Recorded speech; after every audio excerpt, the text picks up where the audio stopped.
start with a dead bug.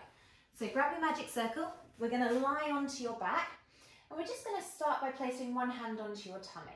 So all you're going to do is lift one leg to tabletop, and as you sigh out, you're going to lift the other.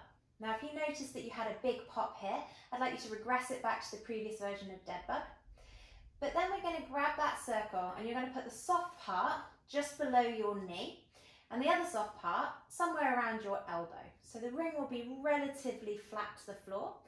Okay, and we want the arm as wide as your shoulder. So it's going to allow your arm to just settle on the outside of you. You're going to let the other arm come up, and again you should feel that heaviness into the floor with your shoulder blades, but not kind of pulling down towards the back pockets, just settling onto the outside of you. So we're going to take one arm and one leg away from each other. And we're going to do that over a count of 3 seconds. So we're going to go for 3, 2, 1, pause, and then bring it all the way back in again. So we're looking for slightly slower on the way out to quicker on the way in. Okay, so that's really going to challenge those deeper hip flexors, those abdominal muscles and everything, and all around your core to stabilize as you go out, to then recoil and come back together as you come back in. So what we're looking for is we're just keeping space with this circle. So it's neither coming towards you, away from you, you're not trying to squeeze it, it's just staying where it is.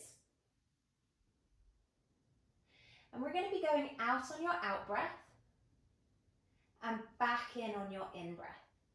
We want to make sure that that knee goes all the way to straight and nothing's really changing on the back of you. So you should have 3 heavy points. We've got back of your tail, back of your ribs and back of your head, and they're all staying relatively the same as you come in and out. Now this shouldn't be in your back, so if it is, bring your leg a little bit higher. It should be very much focused around that tummy and around the kind of front of your thigh and your hip flexors. So we're going to be doing 15 on each side, all the time having that slow out and quicker in. Last one. And then you're going to come over onto the other side.